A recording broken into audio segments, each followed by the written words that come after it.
officially it's week 7's video. As you can see, we aren't on the charts again on this video, but next week I promise you I will actually be back on the charts, or actually maybe a little bit at the end of this video.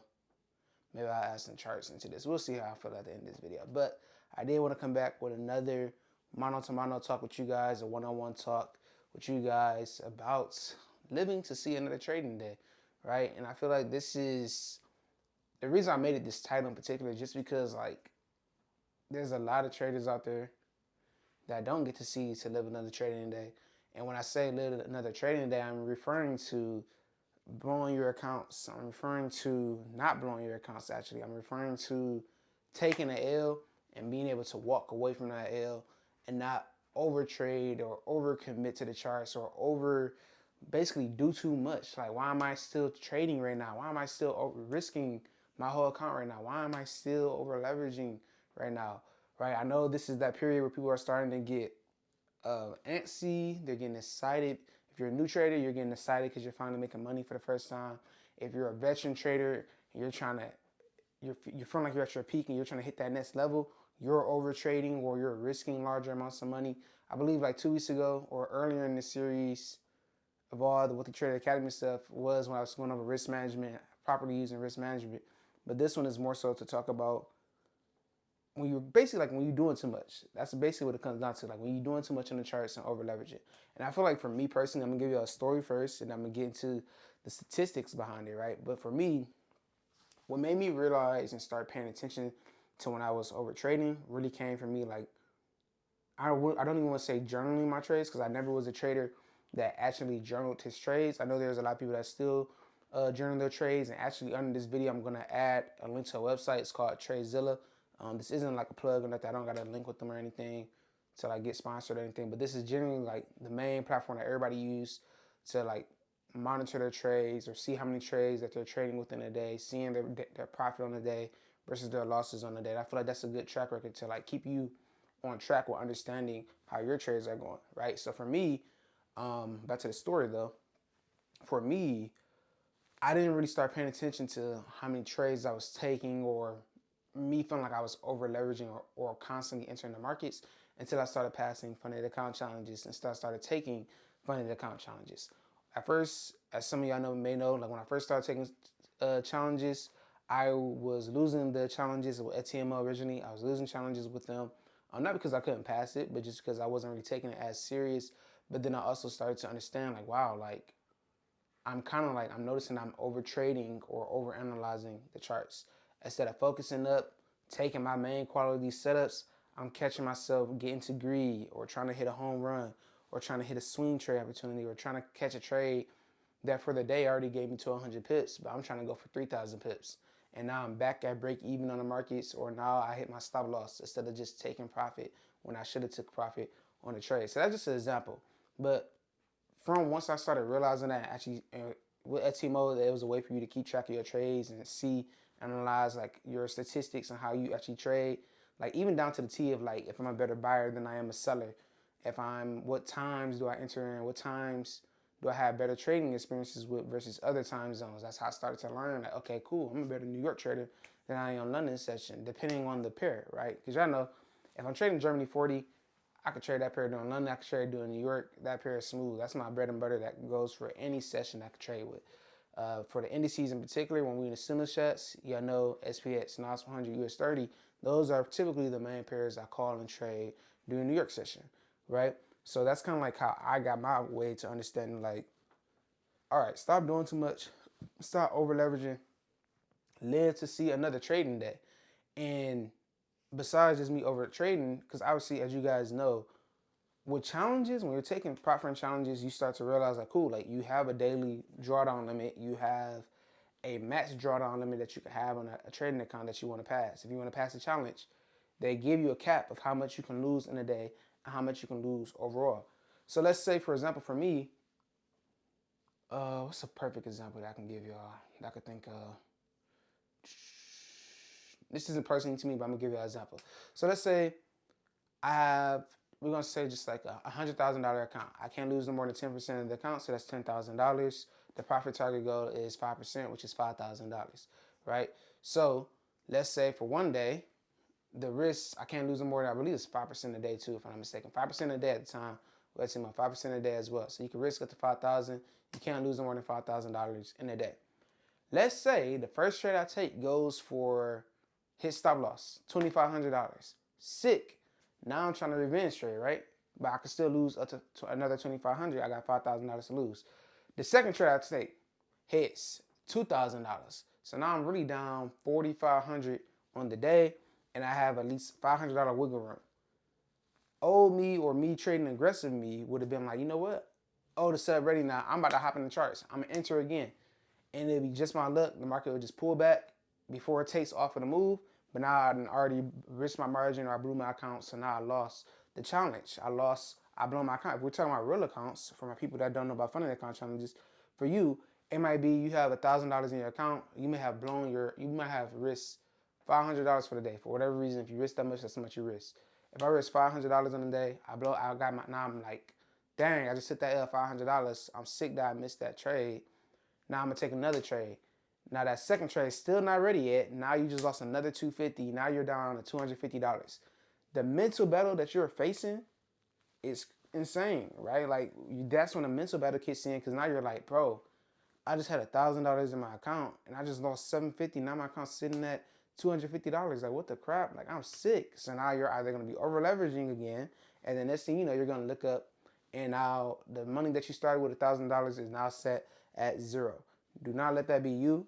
That is not what we're gonna be doing over here in this academy. That's not what y'all gonna be doing over here. If you're trying to pass funded account challenges and you're trying to get right officially, like for real, and now we're not doing this for fun. This isn't for play. This isn't gambling. These are, every trade that we take is very strategic, and it's gonna be my job as your mentor to keep y'all disciplined and focused up to make sure y'all doing what y'all need to do. So I actually want to read y'all the statistic. I typed it in on ChatGPT, right? I said, what's the percentage of traders that lose to greed?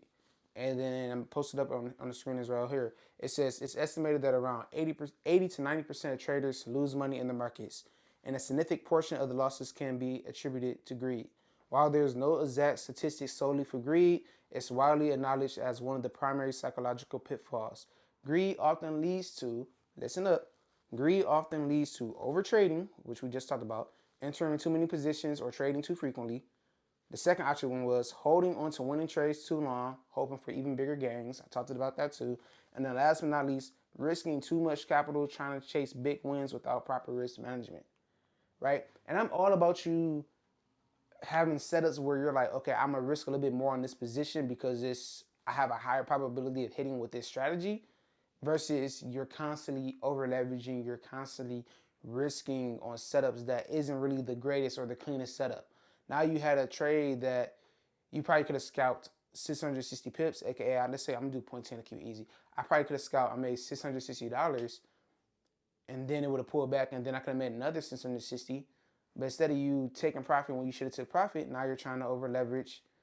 You only made your market pushed up 660, then it pulls back. Now you're in drawdown 660, it hits your stop loss. Then you try to enter again, you make your 660 back. Now you're at break even.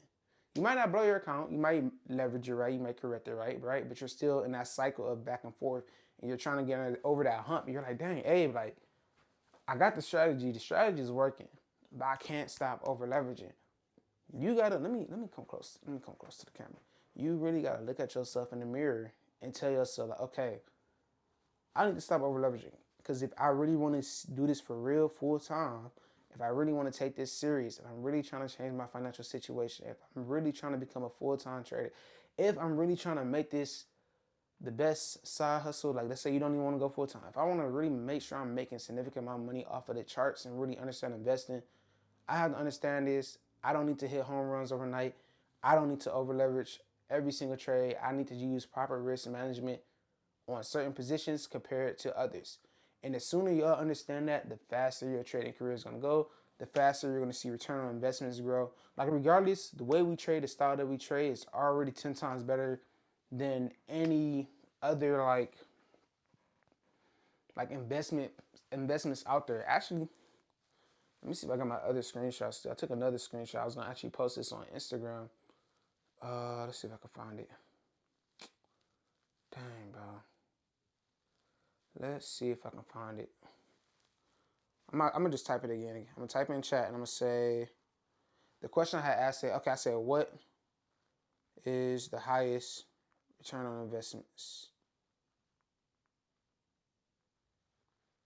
That wasn't the question I asked. The question I had asked it was basically like what is considered a good, yep, there we go. What is considered a good average return on investments at the end of the year?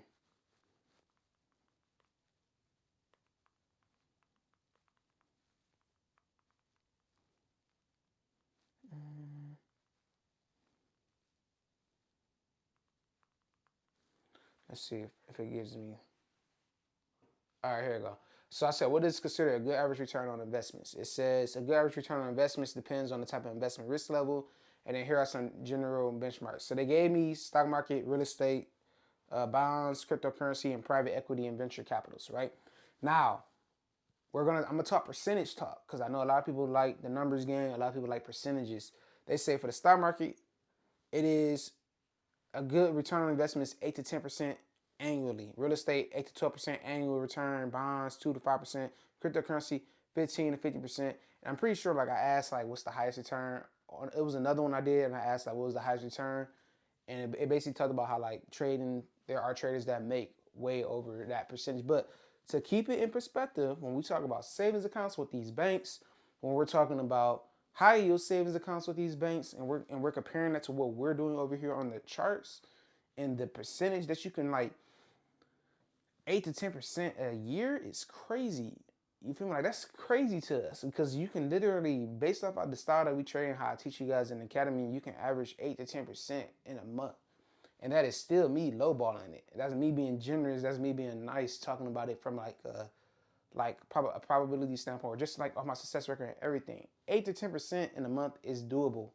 That is more than doable. I have students that's averaging 100% return on investments in a week, in 2 weeks, in a day. Like, so when we talk about, yes, greed is the number one biggest killer. But when I'm teaching y'all to like live another trading day, I really want y'all to understand like that trade that you lost 250 on doesn't matter, because if it would have smacked and took off for 1,000 to 2,000 pips, you would have made 1,200. I can take losses now because I'm comfortable with my losses because I understand like, cool, I just risked $200, but the goal was to make 1,250. So even if I lost $200 today, tomorrow when I wake up and trade a New York session, I'm going to go for 1,250. So now I'm going to make that 250 back plus an additional $1,000 on top of that, right? So I'm not really tripping on my L's because my L's is like, okay, cool, I'll eat that. I took that L for a reason. Let me back test. Let me truly understand why I took that loss. Learning from my past mistakes so I don't make the same mistakes in the future. That is what I'm teaching y'all. That is my job as y'all mentor, right? So for y'all, I'm challenging y'all. We stopping me. We not gonna be greedy no more. The temptation is gonna always be there. So that's gonna be something every day. Like, we're human at the end of the day. That's the reason why I had created the AI bot and stuff, just for that particular reason. Because obviously, even though we're human, we still have our own tendencies where, even though we know we want to be disciplined, there's gonna be that moment where you're like, you know what, I'm gonna take this bot. I'm gonna over leverage on this, and that's gonna end up costing you.